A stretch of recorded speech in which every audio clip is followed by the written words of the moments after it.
Dark matter is composed of particles that do not absorb, reflect, or emit light, so they cannot be detected by observing electromagnetic radiation. Dark matter is material that cannot be seen directly. We know that dark matter exists because of the effect it has on objects that we can observe directly. Scientists only speculate what dark matter is made of. It could be composed of baryons, but it could also be non-baryonic, that means consisting of different types of particles. Most scientists think that dark matter is composed of non-baryonic matter.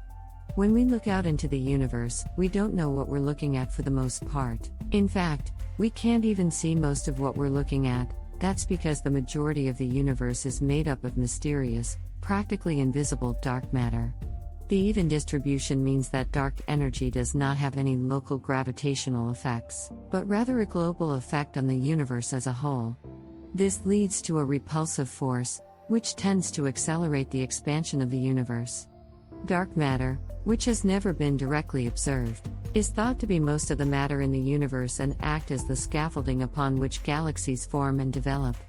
On the other hand, black holes, which can be found at the centers of most galaxies, have been observed. Recent analysis of MOND shows that it makes significantly better predictions than standard dark matter models.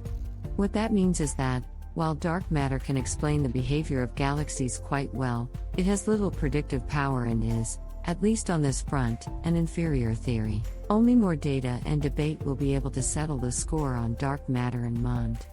However, MOND coming to be accepted as the best explanation would shatter decades of scientific consensus, and make one of the more mysterious features of the universe much more normal. A modified theory may not be as sexy as dark, unseen forces, but it may just have the advantage of being better science.